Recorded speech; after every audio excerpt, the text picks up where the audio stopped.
Olá! Hoje a gente vai mergulhar numa análise bem provocadora. A ideia é a seguinte: a estrutura da burocracia brasileira pode ter paralelos assustadores com a visão do inferno descrita pelo famoso escritor C.S. Lewis. Parece estranho? Bom, vamos entender isso juntos. Para começar, vamos pensar nessa pergunta. A fonte que estamos analisando sugere que o verdadeiro tormento talvez não seja um castigo físico, sabe? Mas sim a anulação lenta e metódica da alma através de processos que parecem não ter fim. É uma ideia que nos força a repensar o que realmente significa um sistema opressor. Então, o ponto central aqui é que essa comparação vai muito além de uma simples reclamação sobre como as coisas são lentas. A análise sugere que essa complexidade, essa lentidão toda, elas não são falhas no sistema. Pelo contrário, são características intencionais que servem a um objetivo bem maior, o controle. Ok, vamos entrar na primeira parte, que pega essa ideia mais abstrata e conecta com aquela frustração que, olha, muita gente conhece de perto. A análise nos convida a enxergar a burocracia não como um acidente, mas como um projeto de poder.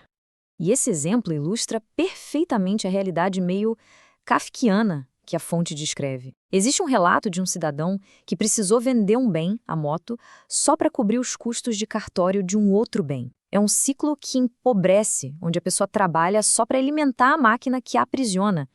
É surreal. Agora, vamos entender de onde vem a base para essa comparação toda.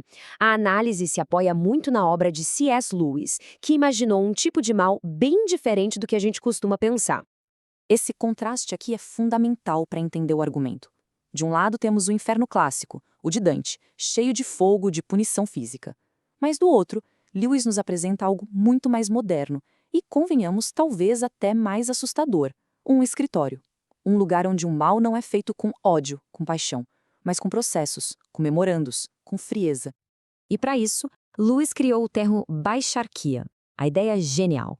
Quando o mal é dividido em 1000 pequenas tarefas administrativas, ninguém se sente totalmente responsável pela maldade final. Cada funcionário ali está só cumprindo ordens, seguindo regulamentos, sabe? A responsabilidade se perde no meio do caminho. Essa citação do Lewis é muito forte. Ela pinta a imagem de um mal que é banal, frio, calculista. Não são monstros cuspindo fogo, são gerentes. E é essa imagem que a fonte usa como espelho para a burocracia moderna. Outro conceito-chave é a cidade cinzenta. Imagina um lugar onde tem muito movimento, mas nenhum progresso de verdade. As pessoas estão sempre ocupadas, correndo para lá e para cá, mas nada de real, nada duradouro é construído. É a imagem perfeita da estagnação, um purgatório de atividade inútil. Certo? Agora vamos conectar esses conceitos do Lewis diretamente com a realidade brasileira, como a fonte detalha. É aqui que a teoria encontra a prática e a coisa fica séria.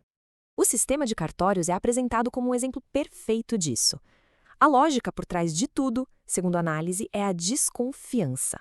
A palavra de uma pessoa não vale nada até que um agente do Estado coloque um carimbo. A presunção é de que todo mundo é culpado, é um fraudador em potencial, até que se prove o contrário de novo e de novo. E isso nos leva ao famoso custo Brasil. A análise o descreve não apenas como um problema econômico, mas como um dreno de energia, um dreno espiritual. É o equivalente da cidade cinzenta de Lewis, onde tempo, dinheiro e recursos são engolidos por processos que não geram progresso real, geram só mais papelada e estagnação. E para ter uma noção da escala desse labirinto, os números são impressionantes. A fonte aponta para o volume e a complexidade das regras. No Brasil, não é só um crescimento gradual, são milhares de novas regras fiscais por ano. O resultado é descrito como um manicômio tributário, com até 57 tipos de impostos para administrar. A complexidade é tão absurda que cumprir a lei se torna praticamente impossível. E aí, segundo o argumento, todos se tornam vulneráveis e dependentes da discrição do Estado. Ok, mas por que essa máquina existe e só continua crescendo? Bom, esta seção da análise explora a base ideológica que, de acordo com a fonte, alimenta essa necessidade gigantesca de controle burocrático. A fonte, citando economistas como Mises e Hayek, apresenta essa sequência lógica. Se não existem os sinais de preços do livre mercado, a única forma de organizar a economia é através do controle central. E para ter controle central, é preciso um exército de burocratas para planejar, monitorar e ditar cada pedacinho da vida econômica. A burocracia explode. A análise também menciona algo conhecido como estratégia gramsciana. A ideia, de forma bem resumida, é que o poder não precisa ser tomado numa revolução com armas. Em vez disso, ele é conquistado aos poucos, por dentro, ocupando e influenciando as instituições, como a própria burocracia. E assim, a sociedade vai sendo moldada lentamente de acordo com uma ideologia específica. Chegamos agora à parte final da análise, que eleva o nível da discussão. O argumento aqui é que o objetivo final de um sistema de controle total não é só econômico ou político. É a eliminação da própria escolha individual. A lógica apresentada é bem direta. Se as pessoas são livres para pensar e escolher de forma imprevisível, o planejamento central total se torna impossível. Portanto, para que o sistema funcione perfeitamente, a liberdade de pensamento e de expressão precisa, no fim das contas, ser limitada. O PL 2630 é citado como um exemplo concreto dessa cruzada. A fonte levanta uma série de preocupações, de que ele poderia criar uma espécie de Ministério da Verdade, forçar as redes sociais a censurarem em nome do Estado e usar termos muito vagos, como desinformação, para acabar suprimindo discursos que o poder considera indesejáveis, incluindo o religioso e o político. E além da legislação, a fonte também menciona o ativismo judicial, citando especificamente o inquérito 4.781. O argumento é que a existência de um inquérito tão amplo e sigiloso acaba gerando um efeito inibidor. As pessoas simplesmente ficam com medo de expressar críticas, com receio de sofrerem represálias. E isso nos traz a este último conceito de C.S. Lewis, os homens sem peito. Eles seriam o produto final de um sistema que busca arrancar a convicção moral das pessoas.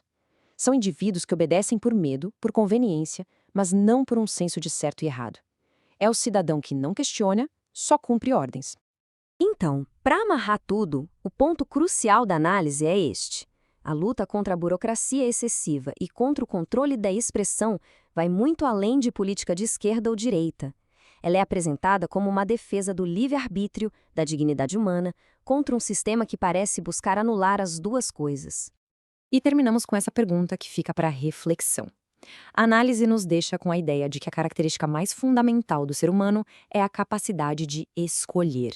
E a pergunta que fica no ar é: o que acontece quando essa capacidade é sistematicamente retirada?